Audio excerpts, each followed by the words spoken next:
Bienvenidos a Odisea. En 1972, un genio de la música, una de las cumbres latinoamericanas y brasileñas de la música popular, Antonio Carlos Jobim, escribió un tema que es considerado uno de los mejores temas de su género, que se llama Aguas de Marzo. Y termina el tema diciendo, son las aguas de marzo cerrando el verano. Bueno, están llegando, estamos bajo las aguas de marzo y están cerrando una especie de verano. Daría la impresión de que se está cerrando un extenso verano, que es el verano que disfrutó el oficialismo, como todos los oficialismos, en estos 14 meses de gobierno. Y en las últimas semanas empezaron a alinearse, como siempre sucede, una serie de dificultades que parecerían marcar el momento en que a todo gobierno le llega el fin de la luna de miel con la opinión pública. Es un gobierno que tiene que empezar a dar explicaciones de distintos escenarios, de distintos problemas, a los que lo fuerza la realidad, a los que lo fuerzan los propios errores. Empieza a percibirse una vulnerabilidad muy relativa. Esto hay que aclararlo de entrada, porque sigue siendo La Libertad Avanza, el gobierno de Milei, el propio Milei, un actor extraordinariamente poderoso en la escena política. ¿Por qué? Por varias razones. Dos de ellas, las más importantes, su logro macroeconómico, que es básicamente haber hecho retroceder la inflación, y la segunda, el segundo factor que determina esa fortaleza y explica en alguna medida o en buena medida la llegada de Milei al poder, es el Estado paupérrimo, muy débil, muy indigente, de la mayor parte de la oposición. Después vamos a hablar con uno de los líderes del peronismo, con un dirigente al que quiero que le presten atención, porque es cada vez más gravitante en la escena peronista, que es Juan Manuel Olmos, y le vamos a preguntar por el estado del gobierno, pero también sobre el estado de la oposición. Son las aguas de marzo cerrando el verano. El escándalo de las criptomonedas, la necesidad de modificar la política exterior en un tema muy importante que es la adhesión incondicional en su momento que tuvo el gobierno respecto del gobierno de Zelensky en Ucrania, por la necesidad, esto es lo que explica ese giro, de estar alineado automáticamente con el gobierno de Donald Trump y con los Estados Unidos, como le sucede a cualquier administración argentina que depende de financiamiento internacional y sobre todo del financiamiento del Fondo Monetario. El costo enorme de la insistencia, la obstinación de designar al juez Lijo en la Corte, el tener que asistir a una mega operación empresarial, que es la compra de Telefónica por parte de Telecom, del grupo Clarín, sin que siquiera le avisen al gobierno que esa operación se va a realizar. Y un tema probablemente el más importante de todos estos, si uno lo mira inclusive desde la escena oficialista, desde el escritorio del presidente, que es una inquietud creciente respecto de la consistencia del esquema cambiario, una inquietud creciente con el dólar, con la cotización del dólar. Todo esto se traduce en una novedad, que es una novedad que estamos viendo en las últimas 2 semanas o en los últimos 10 días, y a la que se va a referir después Ani Parraguirre. Yo les recomendaría que se queden a ver la columna de Ani Parraguirre porque va a aportar criterios, puntos de vista muy inteligentes respecto de este problema, que es un estado de una especie de inestabilidad emocional en el oficialismo, que la vemos habitualmente en Milei. Él mismo se autocalifica como un intenso, como alguien muy sometido a la presión de sus emociones, pero que ahora esto se proyecta en quien debería moderarlo, que es Santiago Caputo, el mago del Kremlin. empiezan a fallarle algunos trucos al mago y empieza a mostrarse un espíritu impulsivo o temperamental que tal vez se explica por el temor que él tiene de que se desborde Milei. En la entrevista a Johnny Viale, en las provocaciones de Manes durante el discurso de Milei en el Congreso.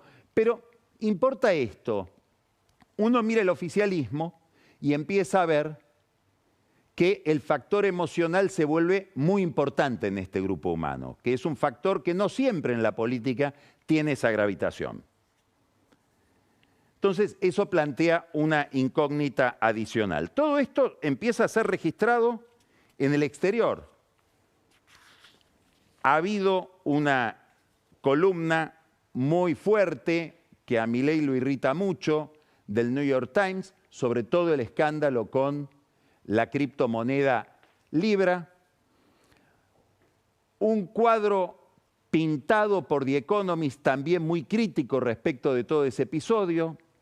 Y hoy una columna de una columnista que suele dedicarse a la Argentina con bastante asiduidad en el Wall Street Journal, que es Mary Anastasia O'Grady, que también pone el acento en dos problemas: el escándalo de las criptomonedas y la designación de un juez sospechoso, dice ella, que es Lijo. Curiosamente, los dos temas por donde intentaba meter el cuchillo Manes son dos vulnerabilidades del gobierno.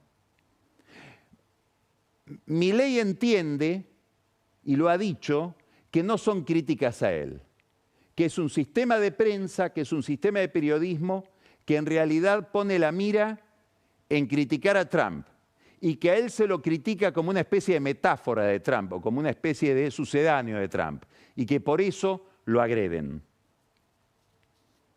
Insisto, la ventaja que tiene es una ventaja relativa, que es que la oposición en general está peor. ¿En qué sentido? En que el gobierno, o Milei, está en una situación parecida a la que estaba Néstor Kirchner al llegar al gobierno, o parecida a la que estaba Menem después del primer año de gobierno, que es Edipo Rey. ¿En qué sentido quiero decir Edipo Rey? Edipo, ¿por qué llega al poder de Tebas? Porque libera a Tebas de la peste, porque resuelve un gran problema. Porque todo el mundo está pendiente de ese problema que nadie puede resolver y él le encuentra la clave al enigma. Y eso hace que haya una gran transferencia de poder de la sociedad en ese líder. Y que la sociedad confíe en el líder y le perdone cosas que a otro líder no le perdonaría, o no observe cosas que en otros líderes observaría, o sería más severa al observarlas. Y este es el tema de Milei y la inflación. Milei y, como diría Ortega, el tema de nuestro tiempo. En la medida en que logra y va logrando desatar ese nudo gordiano, obtiene un aval por parte de la sociedad que lo vuelve alguien distinto respecto de una política o de una clase política humillada y humillada por el propio triunfo de Milei, por el triunfo de alguien tan externo a la vida profesional de la política o a lo que él llama la casta. Todos temas muy interesantes para hablar después con Juan Manuel Olmos. Esto lo valoran, este tema económico, es el tema también por el que se lo valora afuera. Ha habido unas declaraciones hoy en respuestas al corresponsal de La Nación en Washington, a Rafael Matus, unas declaraciones muy relevantes de Donald Trump. Matus le pregunta si él está pensando en firmar un acuerdo, en impulsar un acuerdo de libre comercio con la Argentina. Se lo está preguntando al presidente más proteccionista del mundo hoy. Le pregunta por un acuerdo de libre comercio y Trump dice, bueno, sí, yo estoy dispuesto a considerar todo y hace específicamente este elogio muy enfático de Javier Milei. With Argentine President Javier Milei at CPAC, he wants to sign a free trade agreement with the United States. Is that something that you would consider even with Argentina or any other country? I'll consider anything. And Argentina, I think he's great, by the way. I think he's a great leader. He's doing a great job. He's doing a fantastic job. Brought it back from oblivion. Yeah, we'll look at things. We're looking at the UK with things. It doesn't have to be tariffs, but tariffs are easy, they're fast, they're efficient, and they bring fairness. Usa una palabra muy bonita, triste, Oblivion, gran tema de Astor Piazzolla, trajo a la Argentina, recuperó a la Argentina del olvido, del eclipse, del ocultamiento.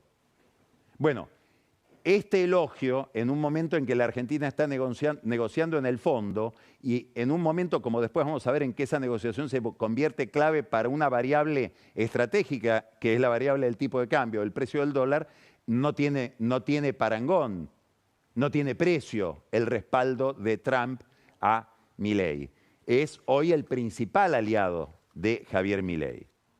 Entonces, todo esto requiere mucho equilibrio para ser juzgado, porque estamos hablando de un gobierno al que, usó una expresión Cristina Kirchner el otro día en el tuit que emitió, esa serie de tuits que ya son como una especie de género, los Che Milei, dice, al gobierno le han dado vuelta el reloj de arena, que es una expresión no dramática, no dice al gobierno le está yendo mal, no está diciendo este gobierno va a perder, está diciendo el gobierno empieza a pagar costos, empieza a ser sometido a una visión más crítica por parte de la gente empieza a ser un poco más severa. Frente a esto, otro fenómeno que es un gobierno muy competitivo electoralmente, que según todas las encuestas va a ganar las elecciones. Si uno tuviera que... Yo quise seleccionar una encuesta de todas las que circulan que plantee con equilibrio esta complejidad, este fenómeno que no es lineal, como para ponderar la situación del oficialismo hoy en la Argentina. Y esta encuesta de Hugo Aime me parece muy interesante. Él mira acá varios temas, aprobación, desaprobación de la gestión de Milei, y los va ligando a episodios. Entonces, fíjense cómo salta de octubre a noviembre la aprobación de 41 a 44 y Hugo Aime lo relaciona con la baja de la inflación del 2,7 en noviembre y sigue subiendo la aprobación con la baja de la inflación de 2,7 a 2,4 en diciembre. Ahora, mira febrero del 25 y tenemos un recorte de 2 puntos de la aprobación. La desaprobación se mantiene igual. Lo que hay es un aumento de los que no saben, de la indecisión. Este aumento este recorte, esta caída de 2 puntos de la aprobación de 47 a 45, Aime lo vincula al Cryptogate. Ahora, si miramos con más detalle esta encuesta de Hugo Aime y empezamos a mirar los niveles de aprobación ligados a los votos del balotaje, al alineamiento electoral de la gente, fíjense que hay algo muy interesante acá también, que es una desaprobación de 16,6% de gente que votó por Milei en el balotaje. No debería sorprender que haya una desaprobación de 92,5% de los que votaron a Massa. A lo mejor llama un poquito la atención que haya un 7% que aprueba habiendo votado a Massa. Es decir, que Milei logró convencer. Otro tema para Olmos, ¿no? ¿Cuánto hay de peronismo en el voto a Milei? Lo que interesa es esto, este 16,6% de desaprobación de aquellos que lo votaron en la segunda vuelta en contra de Massa. ¿Por qué hay que mirar eso? Bueno, porque a esta gente le habla Macri, por ejemplo. Al desencantado. Importante en un gobierno que tiene a la fórmula de Bullrich y Petri en su gabinete. Es decir, empieza a haber probablemente un desencanto, que es lo que siempre sucede. El primero en irse es el último en llegar, en los que lo votaron a Milei en última instancia, más por votarlo contra Massa que por votarlo positivamente a él. ¿Qué otra cosa pregunta Aime en esta encuesta tan interesante? ¿Cómo será la Argentina con Milei? Digamos, ¿qué Argentina va a dejar Milei?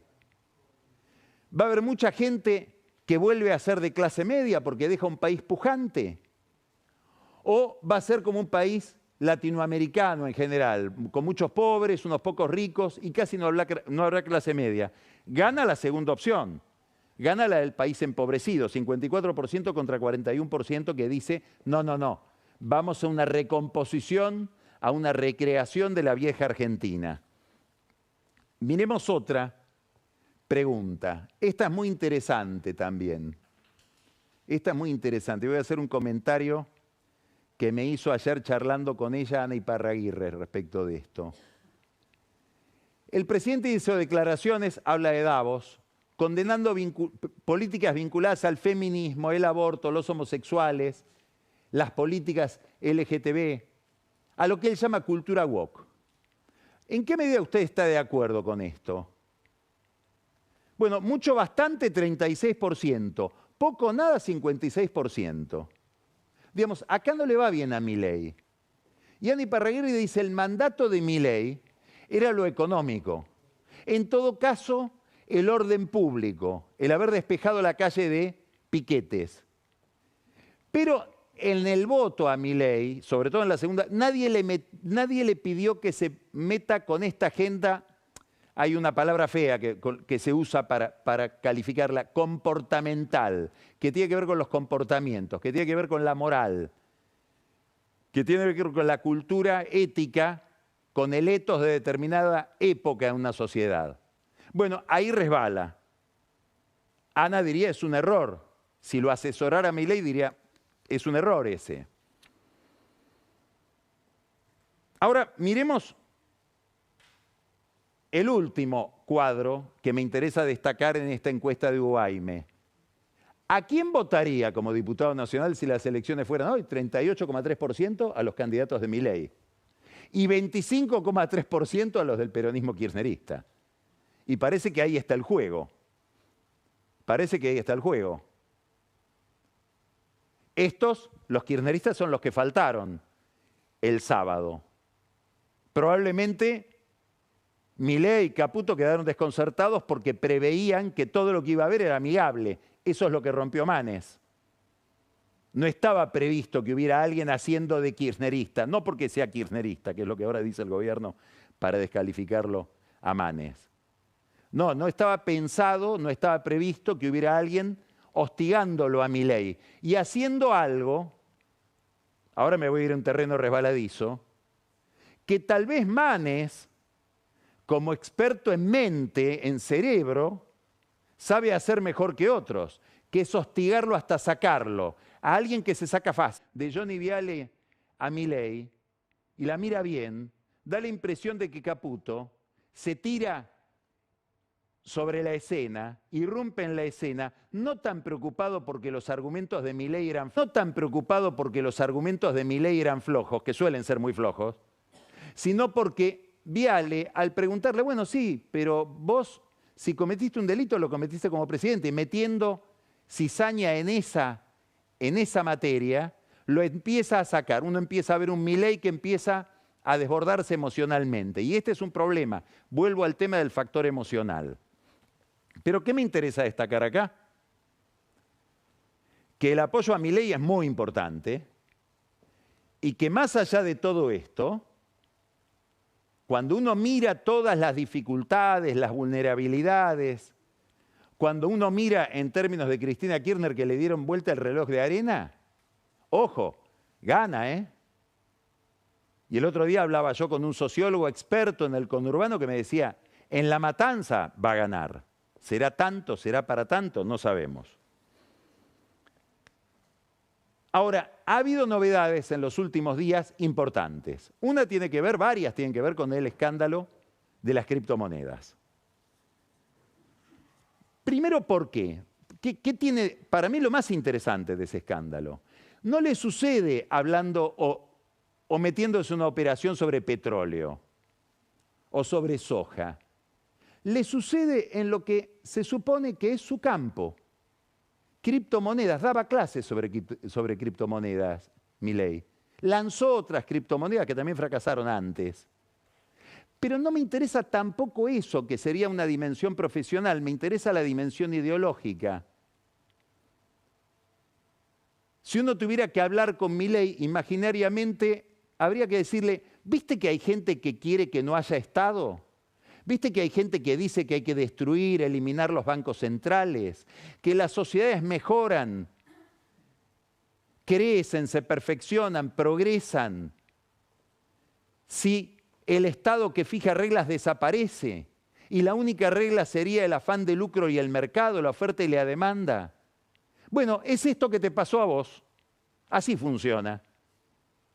Vienen dos vivos, en el mejor de los casos, suponiendo que no ha habido ningún tipo de componenda o de contubernio entre Milei, su hermana y los que hicieron el negocio, y te embocan con información calificada. Y el propio Hayden Davis, que es el que hizo la operación, en una entrevista le dicen, pero usted manejaba información. Sí, sí, esto es así.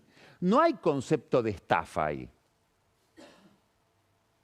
Estas son las reglas del mercado en su máxima expresión sin Estado. Es decir, probablemente si Milei se interrogara a sí mismo, no sabemos si lo hace, esto debería introducir una gota de duda en su panorama ideológico, en el lugar o en la utopía de él a la que quiere llevar a la Argentina. Hay un segundo aspecto, a mi juicio menos importante, pero relevante, que es que con el tema de las criptomonedas, con ese escándalo, se corre un velo respecto de cómo funciona el corazón del poder, con extraordinaria informalidad, que es lo que aparece también en la entrevista con Johnny Viale.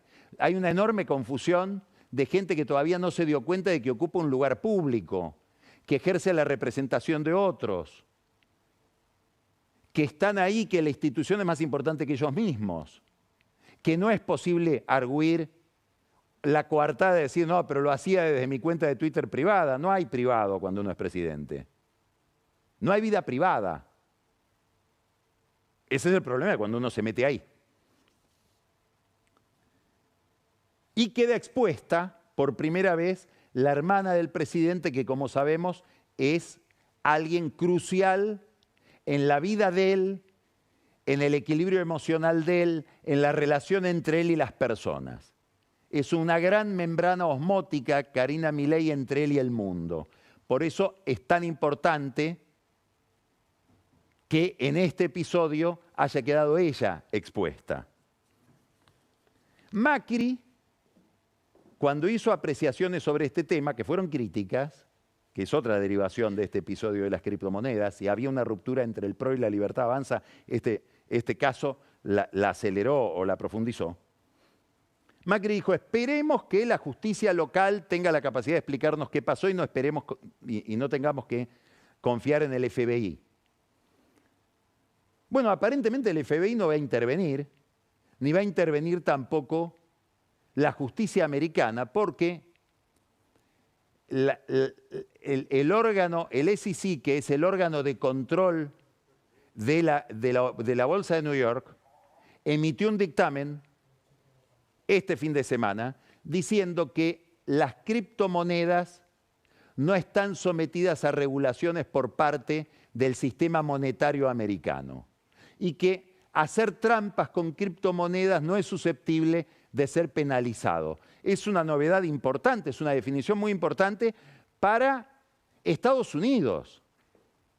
Porque miren esto, Donald Trump está por hacer una cumbre en el lanzamiento de criptomonedas. No es esto quiero mostrar.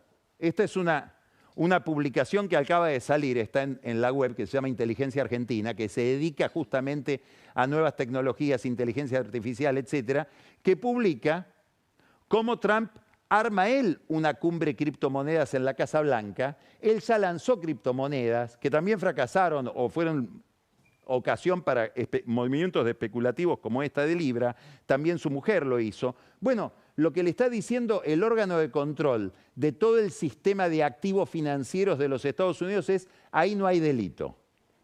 No hay delito. Esto es la utopía anarcocapitalista que tanto le gusta a Milei. Es la idea de moneda sin Estado. Es así como funciona el sistema sin Banco Central. Ahora, la gran novedad, a mi juicio, de todo el episodio, el antes y después de lo que pasó con Libra, es que por primera vez los Milei, Javier y Karina, entran a Comodoro Pi. Ya hay una causa que la tiene Servini de Cubría y que la delega en el fiscal Jorge Tayano. Bueno, Servini de Cubría tiene una relación bastante estrecha con la hermana del presidente, con Karina Milei, a través del apoderado del Partido de la Libertad Avanza, que hasta uno podría fantasear que lo sugirió Servini de Cubría como jueza electoral, que es Santiago Viola, hijo de la íntima amiga de la jueza Claudia Balbín. Y Tayano es un fiscal que se caracteriza, o no, vamos a decirlo al revés, no se caracteriza por tener un temperamento demasiado audaz o demasiado corajudo como fiscal. O sea que una causa en manos de Cubría, delegada en Tayano, no deberían preocuparse demasiado. Pero ya entraron a la Legión extranjera, que es Comodoro Pi. Y esto conecta con otro tema. Servini y Tayano son íntimos amigos de Ariel Lijo. Y esto es lo que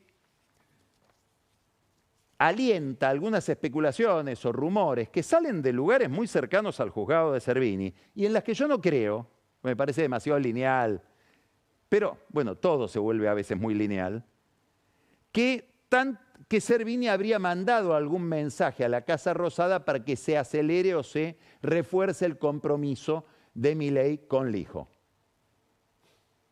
Y la Casa Rosada se incline definitivamente a firmar el decreto que finalmente firmó para que Lijo y Manuel García Mansilla entren a la Corte. Bueno, el destino del Lijo se juega en estos días, parte del destino del Lijo.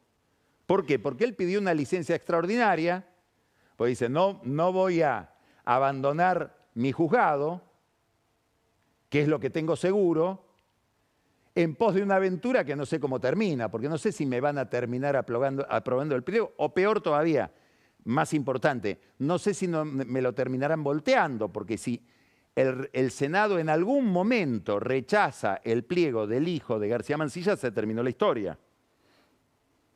Entonces pide una licencia extraordinaria, va a pedirla a la Cámara Federal, cosa que a la Corte mucho no le gustó, y el tema está en manos de la Corte que lo va a tratar este jueves. Yo diría que si tuviera que hacer un pronóstico, y no le van a dar la licencia, lo van a poner en la situación de, si querés ser juez de este tribunal, tenés que renunciar a tu juzgado. Hay antecedentes, hay un caso Dafis en 1975, donde la Corte ya se expidió diciendo que no puede haber una misma persona que sea juez por decreto en comisión y que al mismo tiempo tenga otro cargo de juez con acuerdo del Senado. Y un caso que se ha citado mucho en los últimos días, que es el del juez José Francisco Vidó, ya fallecido, que era camarista de la Cámara Federal Contencioso Administrativa en la Sala Civil y Comercial, designado ahí en el año 55, en 1955. En el año 62, con el Congreso disuelto, el presidente Guido lo nombra juez de la Corte por decreto. Y él renuncia a el cargo de camarista.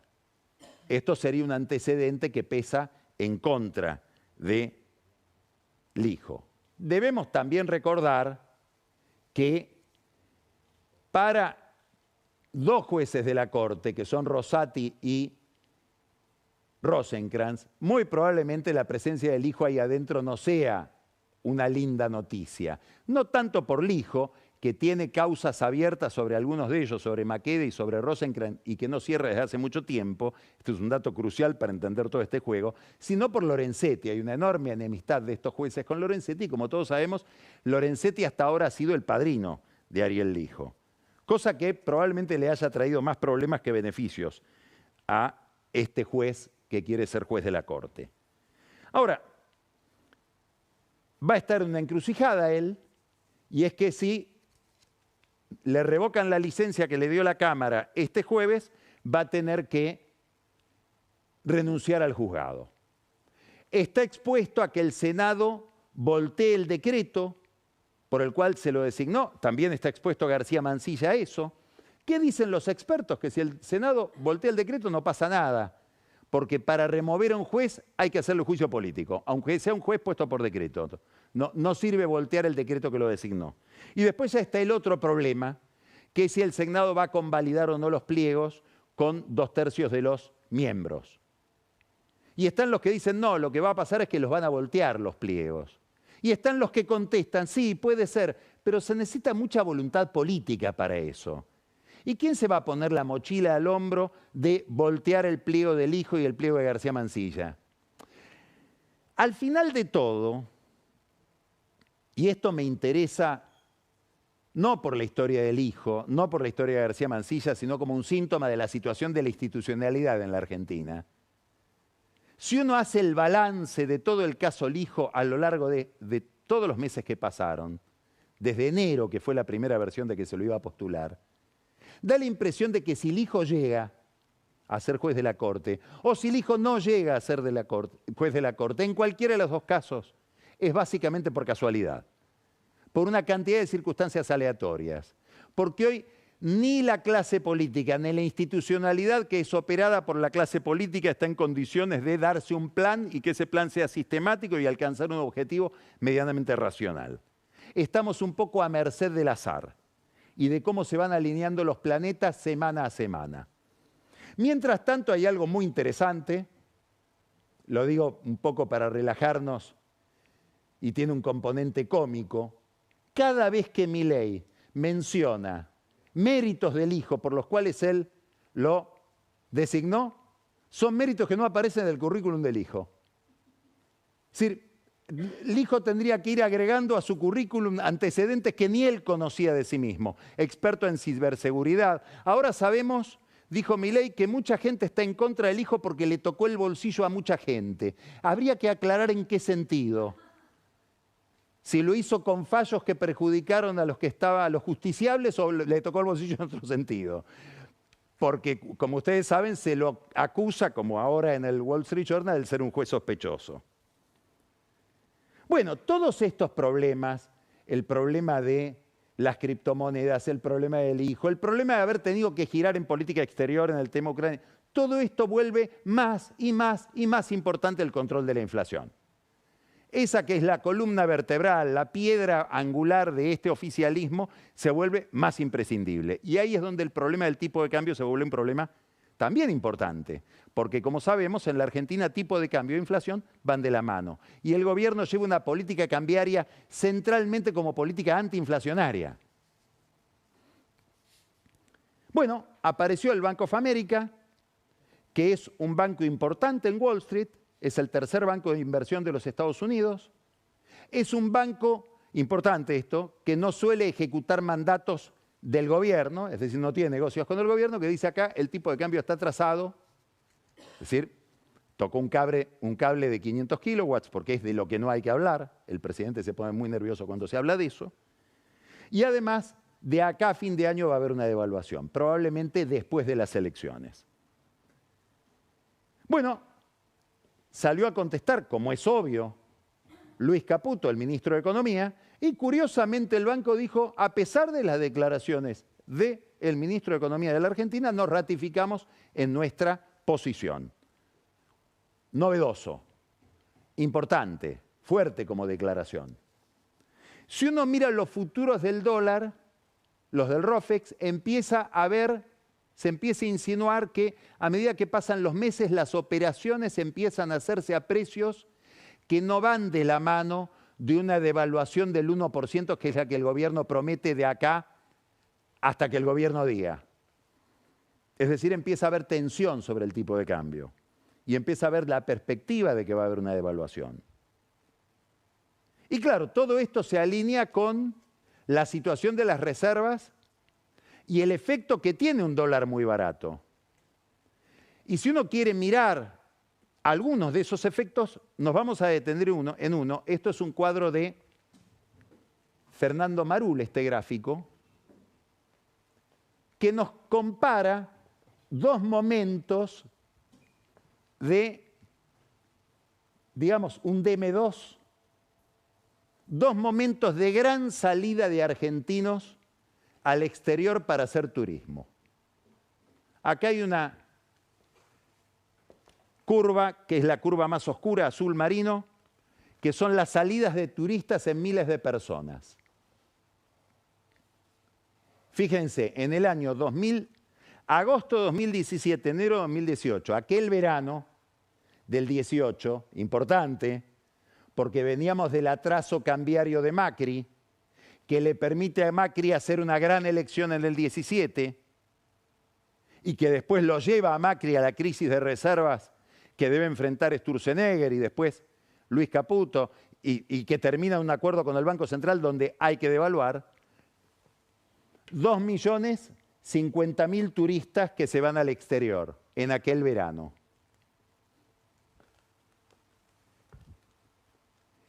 Este verano, 1.927.000 turistas en el exterior, Brasil, Miami, etc. Miren ahora la línea celeste, que esta es la que importa. Los gastos por turismo. Y acá tenemos gastos en millones de dólares. 1.400 millones de dólares en el 18, 1.322 millones de dólares este verano. Este verano que está terminando, aguas de marzo. Y después tenemos otro dato que explica lo anterior y que plantea un problema para la economía que es un problema de competitividad, que el primero en señalarlo fue el profesor Juan Carlos de Pablo, de quien no se puede sospechar que tenga ganas de que a Milei le vaya mal. No solamente porque está de acuerdo con la orientación general del programa de Milei, sino porque tiene una relación de amistad con Milei, que es el tema del salario en dólar. Los salarios en dólares en esta época de este DM2, de esta salida, que son en el dólar blue 1.405 dólares y 1.091 dólares ahora. Miren la suba desde noviembre, diciembre del 23, enero del 24 hasta ahora. El repunte de los salarios en dólares, que plantean un problema de competitividad. Bueno, este problema o este fenómeno que termina siendo problemático, que es una de las cuentas de salida de dólares, que es la cuenta turismo, se combina con otra novedad, que es que por primera vez posiblemente estamos ante un gobierno que controla el tipo de cambio, que tiene un cepo, porque hay restricción en el movimiento de dólares, porque faltan dólares, pero al mismo tiempo ejerce una política comercial absolutamente abierta, libre. Hoy hay un flujo enorme de importaciones de paquetes que llegan básicamente desde China, con compras de argentinos que están estimuladas por el nuevo régimen de acceso al dólar que tiene el consumidor argentino, que puede comprar hasta 400 dólares sin arancel, sin impuestos, etcétera, a través de plataformas digitales. Bueno, eso va combinado raramente de restricciones cambiarias, pero eso también presiona sobre el tipo de cambio. Entonces, estas inquietudes que se plantean en los contratos de futuros, que la plantea el Bank of America, son las que hacen que el gobierno esté más interesado que nunca. A esto se agrega un clima internacional que cambia. Trump en 30 días produjo una modificación, reconfiguró el planeta en términos geopolíticos y comerciales. Entonces empieza a haber un interés especial en el gobierno en cerrar un acuerdo con el fondo. Y ahí aparece una figura importantísima, que reapareció ahora, en los últimos días, pero que estaba como desaparecida. Gita Gopinath, que es nada menos que la segunda del fondo. Es americana, pero no es la representante de Estados Unidos en el fondo, es funcionaria del fondo, fue jefe de economistas del fondo antes. Es la segunda de Georgieva, es americana, responde más bien al Partido Demócrata y probablemente sea la figura más exigente hoy frente al equipo económico para pensar todos estos problemas, que son los problemas de un acuerdo con el fondo en términos monetarios y cambiarios. Ocupa el lugar que ocupaba aquel personaje también demócrata en el gobierno de Macri, que era la piedra en el zapato de Macri, David Lipton. Macri con mucha comicidad suele decir, yo en la primera reunión vi que el problema estaba en ese que no hablaba. Y ahí estuvo el problema. Porque ejercía una enorme presión, un enorme control sobre la política cambiaria del gobierno de Macri, que puso al gobierno de Macri al borde del abismo en varias oportunidades. Entonces empieza a haber una urgencia en definir la cuestión cambiaria porque empieza a haber una urgencia respecto de alcanzar un acuerdo con el fondo. Claro, la cuestión cambiaria es problemática definirla antes de las elecciones y es problemática definirla siempre por algo que comentamos acá hace un tiempo. Y es el comentario de un analista político, de un analista económico, que dice, el problema de liberar el tipo de cambio no es solamente que la liberación de tipo de cambio, si ocurre una depreciación del peso, se traslada a la inflación. Es que la gente vota con el tipo de cambio, vota con el dólar. Entonces, una pregunta que nos podríamos hacer es, con todos estos problemas de las criptomonedas, de los enfrentamientos del gobierno con la oposición, con el problema de que el gobierno haya entrado en Comodoro Pi, con todas estas inconsistencias, los problemas del hijo, ¿a cuánto estaría hoy el dólar si hubiera un mercado de cambio libre, como el que, en teoría, pretende Milei, que es un liberal? Bueno, todo esto es menos dramático para el gobierno porque el gobierno gana las elecciones. Hasta hoy, si las elecciones fueran hoy. Y el gobierno gana las elecciones porque el estado de la oposición es problemático. Fíjense que, por ejemplo, Macri, siendo Macri, con el poder enorme que tiene Macri dentro del PRO, no logró un comunicado respecto de la designación del hijo por decreto. Aparecen ahí dos figuras, uno Diego Santilli, que es una especie de enviado hoy de Milei a la interna del PRO, y el gobernador de Chubut, Ignacio Torres, que después de pelearse alcanzó una relación bastante amigable con el mago del Kremlin, con Caputo, que no acompañan un pronunciamiento en contra del hijo. Probablemente tampoco lo acompañará María Eugenia Vidal, que ya se pronunció a favor del hijo en su momento. Ella tiene una causa en el juzgado del hijo. En la capital, de esto vamos a hablar después con Pancho Olivera, una crisis que determinó hoy la salida del ministro de Seguridad, Waldo Wolf, una crisis en un terreno que es un terreno complicadísimo en la Argentina, sobre todo en capital y conurbano, que es la seguridad. Y un PRO amenazado en su principal distrito. Es como si Cristina Kirchner estuviera amenazada en el conurbano. De eso vamos a hablar con Olmos, que es un líder, es el líder del peronismo de la capital. En la provincia de Buenos Aires también hay un movimiento raro de la oposición. Porque uno dice, se peleó, Kicillof la quiere enfrentar a Cristina. Y yo me pregunto, perdón, ¿pasó algo? Porque no me enteré de cuál es la razón. ¿Qué pasó en el medio para que ahora estén peleados? Es un problema cuando una interna no puede ser explicada. Un problema que tuvo en alguna medida Horacio Rodríguez Larreta con Macri. ¿En nombre de qué? Ahora nos enteramos de que no se llevan bien. El gobierno mira eso y mete la púa. Dice, Milei se mete con el federalismo nada menos. Dice, vamos a intervenir, o insinúa que puede intervenir la provincia de Buenos Aires. Camila Perochena después nos va a decir qué significa eso a la luz de la historia. El enfrentamiento nación-provincia de Buenos Aires.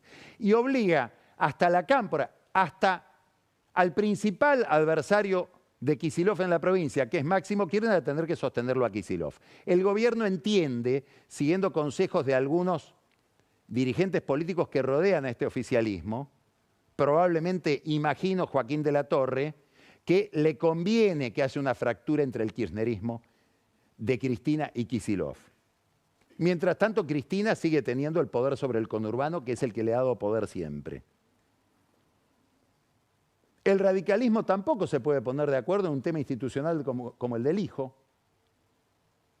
Y esto es lo que le da valor al episodio teatral de Manes en el Congreso, del que después vamos a hablar con Ani Parraguirre. Hubo, y terminamos con esto, una nota muy interesante, simpática, en el New York Times, de un personaje que se llama James Carville. Fue el gran asesor de campaña de Bill Clinton, el que le escribió en un pizarrón "Es la economía, estúpido". Después llegó a la provincia de Buenos Aires y asesoró en su momento, por un tiempo, a Eduardo Duhalde. y escribe una nota, él que está ligado a los demócratas, hablándole a los demócratas. Y les dice, ustedes ahora con Trump, en la situación en la que está Trump, lo que tienen que hacer, fingir que están muertos. Tírense al piso, panza arriba, no hablen, no hagan nada. Todo lo que hagan o digan será usado en su contra. Y esperen. Esperen porque esto no va a andar bien. Es un deseo más que un pronóstico. Tal vez alguien debería decirle lo mismo a la oposición argentina. ¿Será así? Vamos a preguntárselo después a Juan Manuel Olmos cuando en un minuto empecemos la conversación con él. Pancho Olivera, ¿qué nos trae esta noche? Fugas de presos en la capital federal y la crisis en el Ministerio de Seguridad que determinó la salida de Waldo Wolf. Daniel Vilota, hay un tema interesantísimo por donde usted lo mire. Elías Pichirilo, esposo de Jessica Sirio, gran operador en el mercado del dólar blue. ¿Cómo llegamos desde él y todo el escándalo que lo rodea y que envuelve a Sirio también, hasta un nuevo escándalo con cuasimonedas que casi roza a Milei? Ya le adelanté que Ana Iparraguirre nos va a hablar de qué pasó en el Congreso, qué significa desde el punto de vista político, desde el punto de vista de la estrategia de campaña del gobierno, el conflicto con Manes, por qué lo tiene tan irritado al gobierno ese conflicto con Manes, y qué significa también para la estrategia de comunicación del gobierno lo que sucedió en la entrevista con Johnny Viale. Camila Perochena, ya les dije, Nación, provincia de Buenos Aires, historia de un desencuentro permanente. Y Carola Gil nos trae el enfoque geopolítico con un vaso de whisky en la mano, que nos va a hablar de las nuevas alianzas internacionales de Javier Milei después de haberle soltado un poquito la mano, tipo Lustó, a Zelensky, una vez que Zelensky fue sometido a esa sesión de bullying en la Casa Blanca. Ahí tiene usted nuestras redes si quiere intervenir, X, Instagram, TikTok. Vamos ahora a conversar con Juan Manuel Olmos. Empezamos Odisea.